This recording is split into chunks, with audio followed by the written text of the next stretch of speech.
Watching TVC Breakfast, it's time for us to look at the headlines across Nigerian newspapers. And I have with me my regulars in the studio to help us make sense of all of these. I have Funke Treasure in the house. Funke, good morning. Good morning and happy Teachers Day. Oh yeah, happy Teachers Day. Yeah. In fact, I need to send messages to my teachers, teachers that time. We sat down, you remember some days how they used to teach in the class and some of the things that were taught you can't forget. Tell you what, we recently honored one of our teachers back in school, Amazing. just last week. Great. Yeah. All right, and I have Oladeinde Ariyo here in the studio as well. Good morning. Where will I start from? Anywhere, you can start anywhere. Okay, it's a colorful day, right? Yes. And, yes, and I can see how colorful yes, of you are. It's a new day for Nigeria. Okay. Darkness is over, and we are moving forward. Prophet Ariyo. It's a prophet, isn't it? We are moving forward. Okay, I like the hope. Yeah, I share the enthusiasm. I like the hope. I like the hope. Optimism. Let's look forward with hope. All right, let's begin with Leadership newspaper. Leadership newspaper says, social media outage causes global shock. Social media outage causes global shock. Yesterday was a lot of people didn't understand. You my experience. Yeah, we'll come to that. A lot of people didn't understand what was going on. In fact, I was trying to. Is it my phone? I put it off. I put it back on. I put it. Trying to get what's going on, and then inquiry from here and there, we discover, okay, I wasn't the only one, and so on. I was even trying to call customer care to find out. All right, business day is next. He says Morrison, Honeywell, Lasako, others give investors over 100% return in 2021. That's business day. National economy says Nigeria earns $16.8 billion out of $48 billion annual crude exports. Nigeria earns $16.8 billion out of $48 billion annual crude exports. Okay, that's the national economy. Yeah, well, you have to do some calculations there, mind calculations too. All right, Daily Independent. Daily Independent says contributory pensions, exiting policy may roll back schemes, 13 trillion AUM gains. Exiting police may roll back schemes, 13 trillion AUM gains. Okay, that's pensions from police, from the police institution of the police. Daily Times is focusing on 2023. If you don't bid, you can't win. Oshibajo tells youths. Says power is never handed over on a platter. All right. If you don't bid, you can't win. Shibajo tells youths. Okay, how ready are the youths for this leadership they always talk about? That's part of the thing. Okay. Nation newspaper. The Nation says zoning ripples widen in PDP over party chair. North-South scheme ahead of NEC, that's the National Executive Committee. We are strong enough to withstand any storm. Okay, from there let's go to Daily Trust. Attacks. INEC takes final decision on Anambra Goba election today. That's on the attack on some of the institutions there in the southeast, and especially in Anambra State. That's a Daily Trust. This Nigeria is focusing on value-added tax and security. South-South governors draw the battle line. South-South governors draw the battle line. States in the region join Rivers, Lagos in suit at the Supreme Court. Okay, that's this Nigeria. First News is also talking about the VAT war. South-South governors take on the federal government, join Rivers, Lagos suit. Okay, from there let's go to the Vanguard newspaper. Value-added tax war worsens as South-South states opt to join Rivers suit. South-South's Braze Commission meets and governors declare bid to join Supreme Court. The Supreme Court suit on the value-added tax. Okay. From there, let's go to this day. This day says South-South governors resolve to join VAT collection suit. Urge federal government to constitute the NDDC board by law, demand forensic audit report be made public. It's had to commission regional security outfit. Southeast governors, leaders to meet over rising insecurity. All right. Several writers there from this day newspaper. From there, let's go to The Guardian. The Guardian says, VAT South governors to face federal government North at Supreme Court. Braised Commission approves regional security outfit, seeks reviews of the PIA. Lagos demands special status, 1% in revenue allocation formula. Southern governors resolution on joining VAT suit welcome development, says the Pandef. Southeast governors leaders meet in Enugu today over insecurity. Okay. Blueprint newspaper, executive order 10 fallout 16 months after. Anxiety over state's demand for 66 billion naira refund on courts. Okay. And the attorneys general say order breaches constitution. That's a Blueprint newspaper. News Direct, fiscal federalism, Lagos, Ogun, demand increase in revenue allocation formula. Okay, this has been on for a little while now, but it's still on the front burner somehow. Nigerian Tribune is next. Revenue allocation formula, Southwest states insist on reduction of federal government's share. Lagos demands special status, 1% share, and 13% derivation principle should be applied to all resources, including solid minerals, tax revenue. Ogun says use of population as parameter for revenue allocation outdated, wants 45% for states. Okay, that's the Nigerian Tribune. Daily Sun, finally, UK blacklists Nigeria's COVID-19 vaccine certificates, recognizes over 50 countries. Okay, from there let's go to the Punch newspaper. Tension rises in Southeast. Military begins operation against killings and others. Okay, military police show of force creates confusion in Imo. Offices, markets, others shut. An army launches exercise Golden Dawn in Anambra against IPOB, cultists and others. Southeast governors, other leaders meet in Enugu today to revive Ibubeagu. Okay. Ibubeagu, reviving Ibubeagu. Okay, was it dead before? Okay. Now let's talk about. We'll certainly talk about this, but let's go to the security issues around the South governors are coming up with from their meeting yesterday.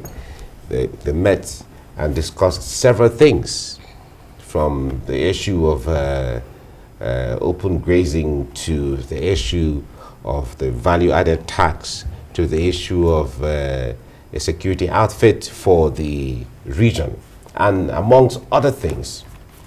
Well, however, let's start from security, which concerned from the reports we got, a lot of people were so happy with the outcome that the governors were coming up with something. But another issue there is, it seemed like there's a copy and paste situation where with the security outfit, what is going to change? What's your take on this?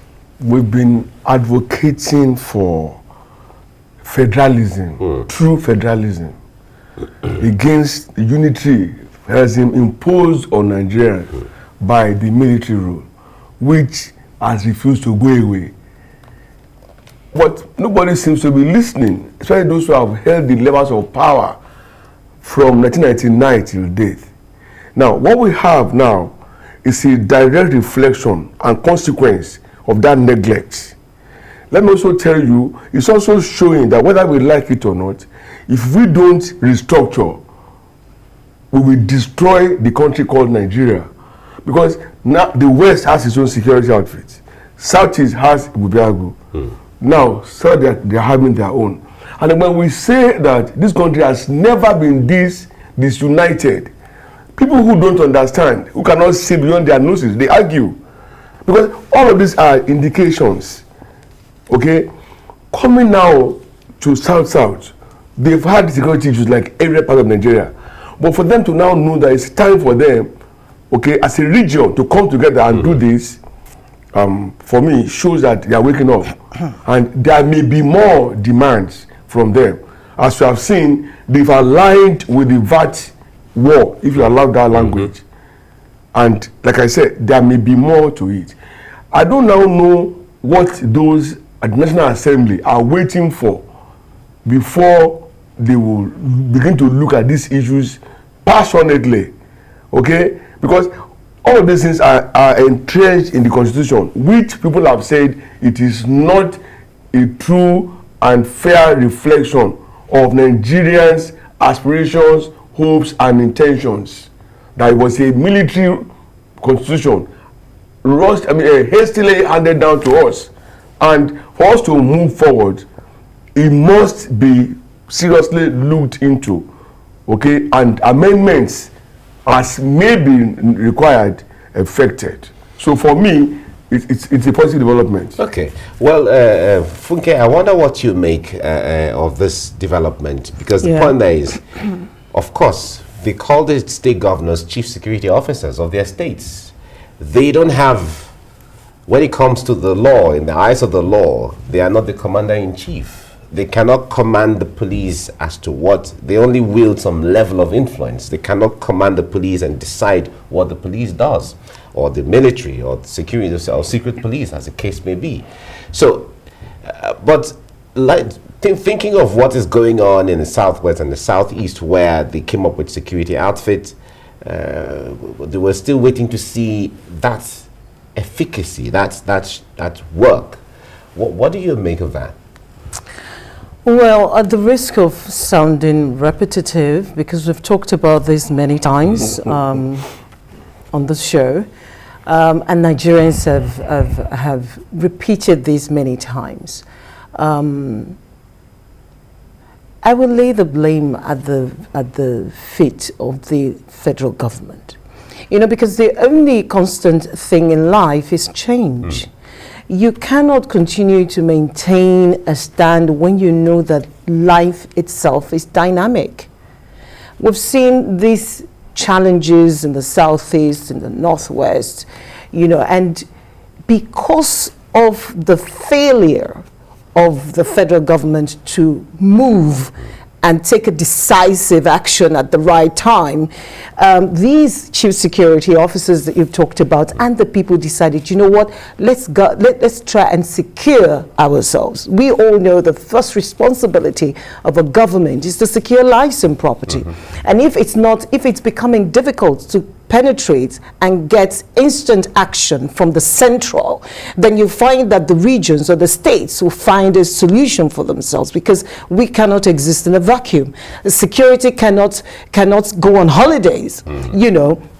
So our people have done all of these. There's the Amotekun, and there is all of the names, the catchy names across the federation now, even in the north.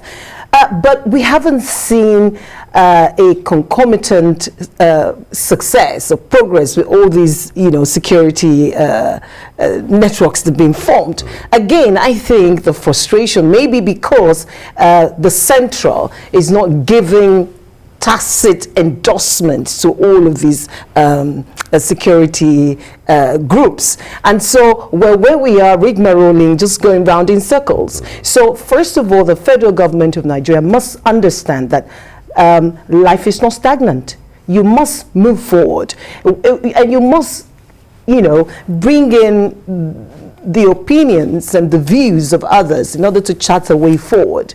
You cannot keep saying, no, this is not going to work. I'm looking at the headline, South governors to face North and federal government at Supreme Court, and I'm wondering, this is disturbing. So you're looking at, is the North synonymous with the federal government?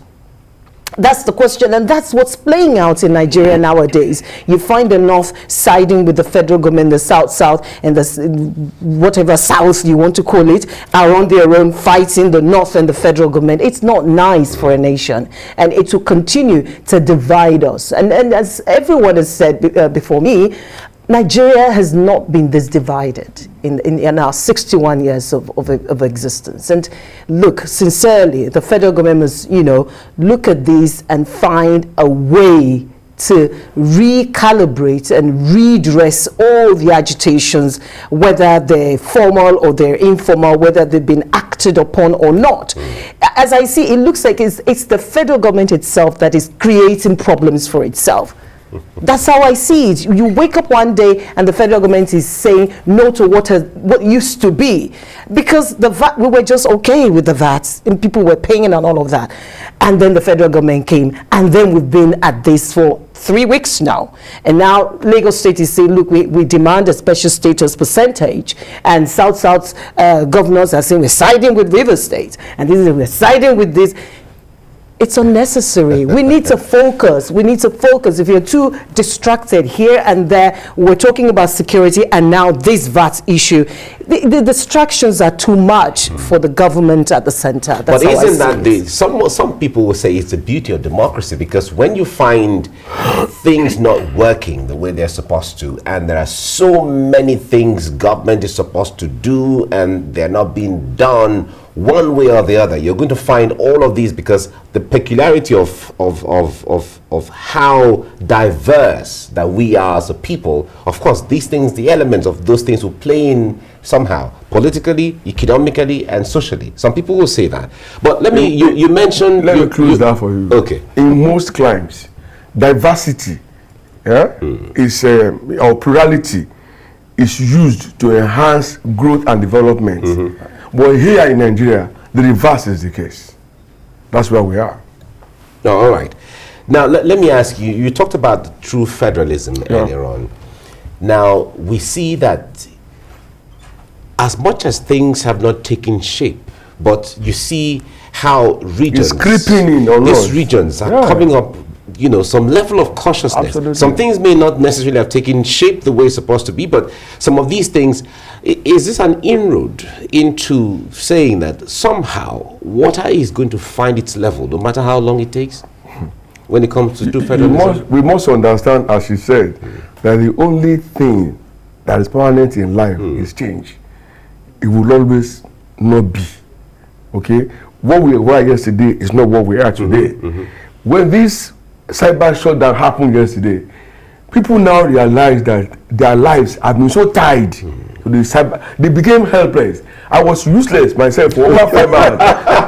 the Wi-Fi in the house, my daughter put it off and on. It didn't go. I bought data, Glo, Airtel. They didn't work. I became confused. It got to a point I said, look, let me not go crazy over this thing. And I remember that is the futility of science and technology. And I remember my paper in the MBA school, the murderous impact of technology. Wow. Yeah, so I quickly had to divorce myself from the insanity by and then face the reality by getting tipsy. And I slept off. Yeah. On national TV, actually did that. Where we are, right. Our change should have been to advance and move us forward, to progress. But for us, we seem to be changing retrogressively. Why? Because we've been on talking about some of these things 3 years now, and wasting quality time instead of bringing up developmental issues that will advance the nation and the people. That's why I told you that for me, the siege is over. And then let's begin to talk positively about Nigeria. Let's begin to advance courses that will make life better. We cannot. Let me tell you, Independence Day, I saw a video of a man. He climbed the wall and he said, "Neighbors, happy Independence Day." They started stoning him. You know what I want to quickly. People are sending messages. If you love yourself tomorrow, don't wish me happy Independence Day. You see, these are not indications of a nation in progress. I just want to quickly chip this in. I've talked about change, but I also want to say, what if? I like the game what if as a media trainer. I do that always. What if the growth and progress we're looking for in Nigeria is actually in regionalism? What if the regions are allowed to grow on their own? It's actually the beauty of the innovative nature of our people, our creative nature, our ability to grow things would come out, and it's the government at the center that will benefit from it. What's wrong in allowing that to happen? Allow it to happen. I agree with you. That was how we were when Awolowo used money from agriculture to grow the Southwest, the East copied, the North also did their own thing. And we had all of these things. So why not let us fine-tune it and do that again? In academics, the military left us a long time ago. I take exception to the military. Why? They left us because governors no longer wear uniform. No longer say. I think they are still very. A lot of Nigerians will agree with that. The constitution that we are running remains largely a military-backed constitution. And so what's wrong with the people? We have to. All right, we have to move on now. In academics, there's something they call the what-if factor. Yeah. And I think there's so much in that what-if. There's a whole lot packed inside yes. our what if. So let's leave it here. Thank you so much, Funke Trasher, for coming. Thank you. Thank happy you. Independence Day. Yeah, exactly. We're happy to be alive. Oladeinde Ariyo. It's the second anniversary. Oh yes. Independence. It's We will be singing new songs. Amen. Not songs of division. Amen. We're on the pathway to that. We all pray. We all pray. Thank you so much for coming on the program. Thank you, Oladeinde Ariyo. Thank you, Funke. Thank you. Thank you. Right.